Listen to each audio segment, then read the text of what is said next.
ఆధునిక విజ్ఞాన శాస్త్రాన్ని అందిపుచ్చుకుని వారిలోని సృజనాత్మకత జోడించి విద్యార్థులు భావి శాస్త్రవేత్తలుగా ఎదగాలని YSRCP parliament chief whip Rajamahendravaram parliament సభ్యులు మార్గాని భరత్రాం తూర్పు గోదావరి జిల్లా జాయింట్ కలెక్టర్ తేజ్ భరత్లు అన్నారు.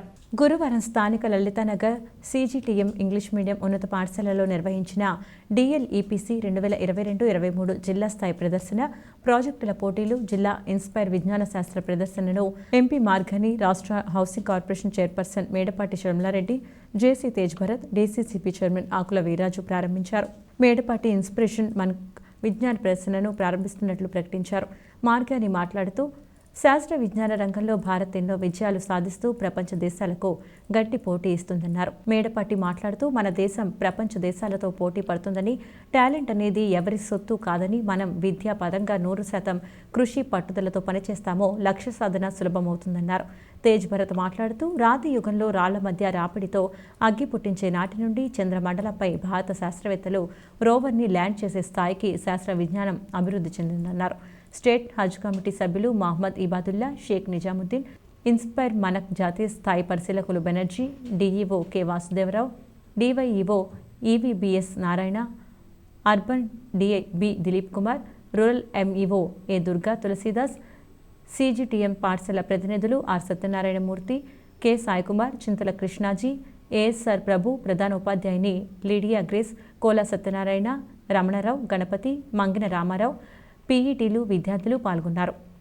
రేపు భవిష్యత్తులో నేను స్టడీస్ కంప్లీట్ చేసే టైంకి నేను ఏ డిపార్ట్మెంట్లో ఉంటానో ఆ డిపార్ట్మెంట్లో నంబర్ 1 పొజిషన్కి ఎయిమ్ ఎప్పుడైతే మనం చేస్తామో దానికి మించిన థాట్ ప్రాసెస్ ఇంకొకటి లేదు.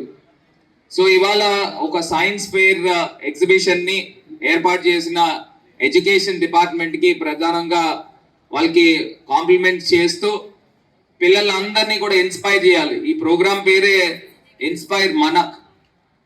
అందరినీ ఇన్స్పైర్ చేయాలి. మీ నుంచి 10 మంది ఇన్స్పైర్ కావాలి. సో రాబోయే రోజుల్లో ఇప్పుడే మన జాయింట్ కలెక్టర్ గారు కూడా చెప్పారు, మనము మూన్ పైన రీచ్ అయ్యి అక్కడ మూన్ పైన మన ఇస్రో స్టాంపింగ్ పడింది అని అంటే it's nothing like that. So రేపన్న రోజున మిషన్ మార్స్ ప్రాజెక్ట్ జరుగుతూ ఉంది. సో అట్లాగా మనమందరం కూడా రేపు ప్రపంచాన్ని శాసించే స్థాయికి భారతదేశం ఎదగాలి అని అంటే ప్రతి ఒక్కళ్ళు కూడా మన డిపార్ట్మెంట్స్లో ఏవైతే మనం చూస్ చేసుకుంటున్నామో దాంట్లో నంబర్ 1 స్పాట్కి వెళ్ళాలి. ఇన్నోవేటివ్గా ఆలోచన చేయాలి. నుంచి ఫైర్ ప్రొడ్యూస్ చేయడం దగ్గర నుంచి ఒక వీల్ కనుక్కున్న దగ్గర నుంచి మన బీయింగ్స్ యొక్క లైఫ్ స్టైల్ లైవ్లీహుడ్ అనేది చాలా చేంజెస్ తీసుకుంటూ వస్తుంది.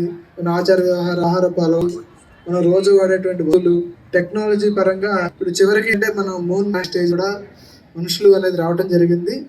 సో సైన్స్ని, టెక్నాలజీని ఎవరైతే ప్రోత్సహించి, ఎవరైతే ఏ పిల్లలు అయితే దాన్ని బాగా తెలుసుకొని దాన్ని అలవాటు చేసుకుంటారో వాళ్ళకి కెరీర్లో చాలా మంచి గ్రోత్ ఉంటుంది.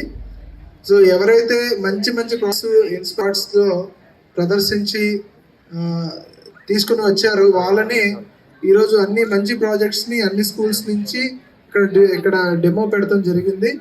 దీన్ని చూడటం వల్ల మిగతా పిల్లల్లో కూడా సైన్స్ పట్ల, టెక్నాలజీ పట్ల ఒక ఇంట్రెస్ట్ అనేది, ఆసక్తి అనేది మొదలవుతుంది.